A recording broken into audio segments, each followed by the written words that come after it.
దేవుని యందు ప్రియులైన అందరికీ కూడా యేసుక్రీస్తు నామం పేరిట వందనాలు. దేవాది దేవునికి స్తోత్రములు, వందనాలు. ఈరోజు మరొక వాక్యము ద్వారా దేవుడు మనతో మాట్లాడడానికి మన మధ్యలోనికి దిగి వచ్చిన సర్వోన్నతుని స్తుతిస్తూ ఆయన వాక్యం వింటూ ముందుకెళ్దామండి. రోమా పత్రిక 8వ అధ్యాయము 28వ వచనములో దేవుడు మనతో మాట్లాడుతున్నాడండి. దేవుని ప్రేమించు వారికి అనగా ఆయన సంకల్పము చొప్పున పిలువబడిన వారికి మేలు కలుగుటకై సమస్తమును సమకూడి జరుగుచున్నవని ఎరుగుదము.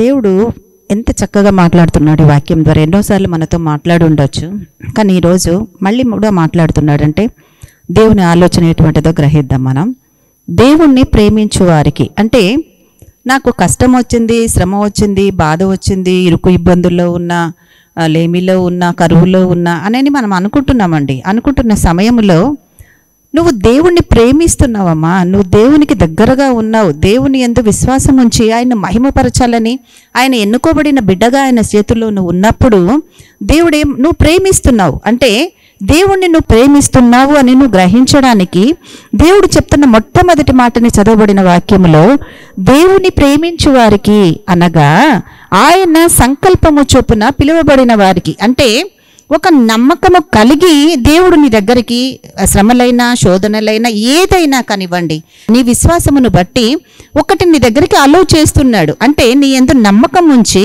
నా బిడ్డ ఈ విషయంలో నా యందు నమ్మకము విశ్వాసము కలిగి పట్టుకున్న విశ్వాసమును బట్టి సోలిపోకుండా ముందుకు కొనసాగగలదు అన్న ఒక నమ్మకముతో దేవుడు ఏం చేస్తున్నాడు, ఆయన సంకల్పము చొప్పున పిలువబడిన నీతో దేవుడు మాట్లాడుతూ చెప్తున్న మాట, ఆయన సంకల్పము చొప్పున పిలువబడిన వారికి మేలు కలుగుటకై మనం ఏం చేస్తామండి, ఒక ఏదైనా మనం భరించలేనటువంటిది ఏదైనా మన దగ్గరకు వస్తే చాలా సోలిపోతాం కదా. చాలా అంటే నల్లగొట్టపడిపోతాం. ఎందుకంటే చెప్పుకుంటే తోడు ఉండరు, సో పంచుకుండే పరిస్థితి ఉండదు. మనం ఎవరి దగ్గరికి పడితే వాళ్ళ దగ్గరికి వెళ్ళి చెప్పుకుంటే స్థితిలో మనం ఉండం కదండి. ఏది ఉన్నా కూడా మన దేవుని ముందే మనం ప్రలాపిస్తూ ఏడుస్తూ కన్నీళ్లు కార్చుకుంటూ మొర్ర పెట్టుకుంటూ కేకలు పెట్టుకుంటూ మన హృదయాన్ని నలగగొట్టుకుంటూ దేవుడి దగ్గర మాత్రమే మనం ఉంటామండి.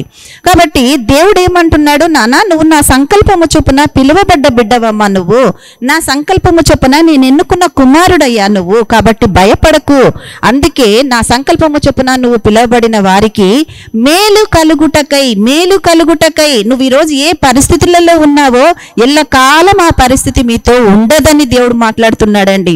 ఎందుకంటే ఆ పరిస్థితి ఈరోజు నీ దగ్గరికి వచ్చిందంటే రేపు నీకు మేలుకరముగా మార్చడానికే నువ్వు దేవుణ్ణి ప్రేమిస్తున్నావు కనుక ఆయన సంకల్పము చొప్పున నీ దగ్గరికి దాన్ని దేవుడు అలో చేసినప్పుడు నువ్వేం చేయాలి, ఆ పరిస్థితులలో మేలు కలగడానికి వచ్చిందని సమస్తమును సమకూడి జరుగుతున్నది నా దేవుని చేత, నేను విశ్వసించిన నా పరలోక తండ్రి చేత నా కొరకు ఇవన్నీ దేవుడు ఆయన సంకల్పము చేత పిలువబడిన బిడ్డను కనుక ఆయన సంకల్పము చొప్పున మేలు కలుగుటకై సమస్తము సమకూడి జరుగుతుంది అని మనం ఉన్న పరిస్థితుల్లో మనం గుర్తెరగగలిగితే దేవుడు ఈరోజు జవాబిస్తున్నాడండి. మేలు కలుగుటకై. అందుకే మనము పాట కూడా పాడతాం కదా, మేలు చేయక నీవు ఉండలేవయ్యా, ఆరాధించక నేను ఉండలేనయ్యా, యేసయ్యా